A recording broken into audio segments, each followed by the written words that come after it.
नमस्कार, आप देख रहे हैं कृषि हेल्पलाइन चैनल। मैं हूं आपके साथ साहिबा और इस वक्त हम पहुंचे हैं प्रोवीमी के स्टॉल पे और मेरे साथ मौजूद हैं उनके sales manager mister Anil ji. तो बातचीत करते हैं और जानते हैं इनके प्रोडक्ट्स के बारे में। सर, सबसे पहले बहुत बहुत स्वागत है और अपने प्रोडक्ट्स के बारे में बताएं। Ma'am welcome ma'am. प्रोवीमी एक्चुअली ये कारगिल का ग्रुप है मैम, और कारगिल यूएसए बेस्ड कंपनी है जो कि एनिमल सप्लीमेंट जो न्यूट्रिशन की रिसर्च बेस्ड कंपनी है जी। इस वर्ल्ड वाइड बहुत बड़ी रिसर्च है, वर्ल्ड में टॉप में आती है जी। न्यूट्रिशन की सबसे बड़ी कंपनी है दुनिया की।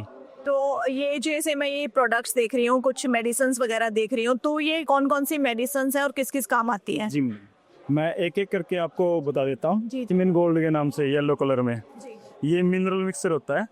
इसका मेनली काम है पशु के स्वास्थ्य को सही रखना जी। और पशु हर साल में बच्चा भी दे और दूध भी अच्छा बना के रखे, दोनों चीजों में।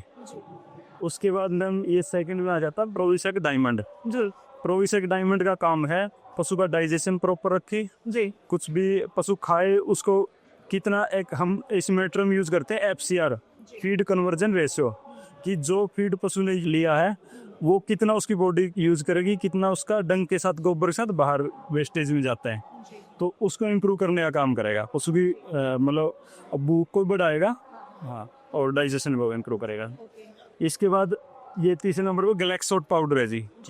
गैलेक्सोट का काम है ये पशु को, जहाँ पे जो दूध देने वाले एनिमल हैं, दुधारू पशु हैं, वहाँ पे एक चीज़ देखी गई है 70 से 80% पशुओं में एनर्जी लेवल डाउन रहता है। उनको एक्स्ट्रा एनर्जी की रिक्वायरमेंट रहती है क्योंकि उन्होंने दूध का प्रोडक्शन काफ़ी, उससे एनर्जी चली जाती है उनकी, तो दूध मेंटेन करने का काम करेगा जी। और ज़्यादा दूध देने वाले पशु को शरीर का स्वास्थ्य डाउन ना आए, तो इसको BCS बोलते हैं, बॉडी कंडीशन स्कोर, वो डाउन नहीं आएगा जी। ये चौथे नंबर पर प्रोडक्ट है जी रूमिकॉन एडवांस। रूमिकॉन एडवांस ये एक एडवांस टेक्नोलॉजी का बफर है जी। बफर का मेनली काम होता है, जैसे पशु को आज के टाइम पे फार्मिंग जो है ऑर्गेनाइज लेवल पे चली गई, देसी जो डोमेस्टिक एनिमल नहीं है जी बहुत कम रह गए, और धीरे धीरे इंडस्ट्री डेयरी की तरफ शिफ्ट होने लग रही है। तो उसमें जहाँ हमें प्रोडक्शन ज़्यादा लेना है तो कंसंट्रेट राशन ज़्यादा डाला जाता है, खासकर अनाज ज़्यादा यूज़ करे जाते हैं दूध बढ़ाने के लिए। जितना ज़्यादा अनाज अगर फीड में बढ़ रहा है तो वो पशु के रूमन को एसिडोसिस कर देता है, यानी रूमन का पीएच डाउन आ जाता है जी, जिससे उसको फिर डाइजेशन की प्रॉब्लम आती है। और डाइजेशन के साथ साथ पशु में थनैला रोग है या कोई दूसरी बीमारियां जैसे लंगड़ापन की बीमारियां हैं वो आ जाती हैं। तो अगर हम पशु को रोजाना ये फीड के साथ देंगे रूमिकॉन एडवांस, तो पशु में लंगड़ेपन की समस्याएं हैं, थनैला रोग है, रोमन एसिडोसिस यानी आजमे की समस्या भी उसको बचा के रखेगा। फिर एक जैसे मैंने बेस्ट मिनट गोल्ड का नाम लिया था, उसका एडवांस वर्जन आ गया जी, बेस्ट मिनट एडवांस। इसमें कुछ और एक्स्ट्रा न्यूट्रिएंट हमने दिए हैं चिलेशन मिनरल, चिलेटेड मिनरल के अलावा, जैसे लिनोलिक एसिड सोर्स है जो ओमेगा 6 का सोर्स होता है जी, और कुछ प्लांट प्रोटीन दिए हमने, प्लांट प्यूरिफाइड प्रोटीन, जो स्पेशल प्रेगनेंसी पे काम करेंगे जी। जैसे पशु आज के टाइम पे रिपीट कर जाते हैं, खाली रह जाते हैं, तो फार्मर का बड़ा लॉस होता है जी उसके अंदर, तो उस चीज़ पे ये काम करेगा बेस्ट मिन एडवांस। 3 तरीके की जेल है हमारे पास जी। इसमें प्रोविकाल जेल है, कैलब जेल प्लस, ये 2 जेलें हैं। खासकर जब पशु ब्याने के टाइम पे बहुत सारे पशुओं में देखा जाता है कि कैल्शियम तोड़ जाता है, कैल्शियम कम होने की वजह से उसको हम मिल्क फीवर बोलते हैं, मिल्क फीवर में आ जाता है।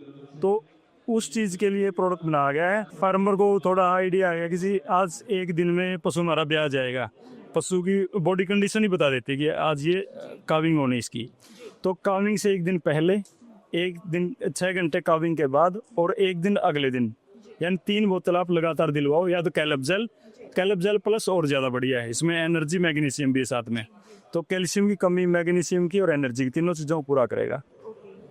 तो और ये जो प्रोडक्ट है, हाँ जी हाँ, एक इससे पहले लिवोफ्रोल है जी, लीवर टॉनिक, ये लीवर को सही रखेगा, खून बना के रखेगा, आयरन के साथ में लीवर टॉनिक दिया जी। तो ये जो प्रोडक्ट में वाइट पैकेजिंग में देख रही हूँ, इसके बारे में भी थोड़ा सा बता दीजिए। जी मैम जैसे सफेद पैकिंग, ये क्लच है जिसका नाम, और क्लच का अगर आप इसका नाम भी थोड़ा, इससे आपको थोड़ा आइडिया आएगा, जैसे क्लच का गाड़ी के अंदर है, ब्रेक को चेंज करने में रोल है जी, कि हम ब्रेक चेंज करने में कोई दिक्कत ना आए, तो क्लच वहाँ प्ले करती है, रोल प्ले।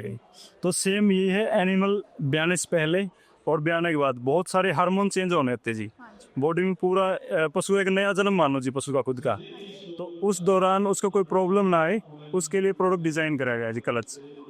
मेनली अगर पशुपालन में हम देखें पूरे साल पशु पे जितना हमें जो अटेंशन देने की ज़रूरत है, सबसे मेन टाइम पीरियड होता है ब्याने से 1 महीना पहले। रीज़न उसके पीछे क्या है, लास्ट के टाइम पे बच्चा पेट में जगह काफ़ी ले लेता है जी, उसमें उसको खाने के लिए स्पेस कम मिलता है पेट के अंदर। तो हमारा टारगेट ये है उस टाइम पे कि पेट के अंदर थोड़े स्पेस में हम ऐसी राशन में आइटम दें जो उसकी थोड़ी जगह में आवश्यकता को ज़्यादा पूरा करे जी, उसमें कोई प्रॉब्लम ना आए। और अगर उस टाइम पे कुछ प्रॉब्लम आई तो पशु में एनर्जी लेवल डाउन आएगा, जिसकी वजह से मेटाबॉलिक डिसऑर्डर हो जाएगा। मेटाबॉलिक डिसऑर्डर का मतलब है जी जो भी उसके ब्याने के 3-4 तरीके की बीमारियां फेस करता है पशु ज़्यादातर, जैसे जेर अटक जाती है एनिमल के अंदर, दूसरा कैल्शियम कम हो जाना, तीसरा जी एनर्जी लेवल डाउन आना, यानी खाने पीने की भी समस्या कर देता। कई बार पशु राशन वाली चीज़ें कम कर खाने छोड़ देता, चारा खाता है, तो उसको हम एक टर्म बोलते हैं सब क्लिनिकल कीटोसिस। उस समस्या को भी आने से रोकेगा जी, यानी स्मूथ काविंग करवाएगा, सही तरीके से पशु ब्याया जाए। तो आपको क्या लगता है कि मतलब इनकी ज़रूरत क्यों होनी चाहिए, क्यों, क्या खास वजह है? जी मैम, हाँ मैम, मेनली क्या है, एक तो ब्रीडिंग का हमारे पास जो पशु की दूध लेने की कैपेसिटी उसको हमने काफ़ी इम्प्रूव कर दिया, ब्रीडिंग में इम्प्रूव कर करके जी। 8-10 लीटर की एनिमल से हम आज 15, 18, 20 पे चले गए। भैंसों की बात करें, गायें 15 से 30, 40 पे चली गई।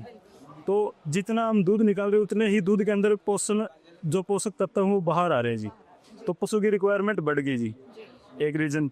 दूसरा रीज़न जैसे जैसे पशु क्या था जी, ये तो एक नेचर से जुड़ा हुआ है जानवर है जी। पहले जंगल में जाते थे, घुमाई फिराई होती थी पशुओं की, लोग यहाँ लोकल लैंग्वेज हम चराना बोलते थे, चरा के लेके आते थे जी लोग।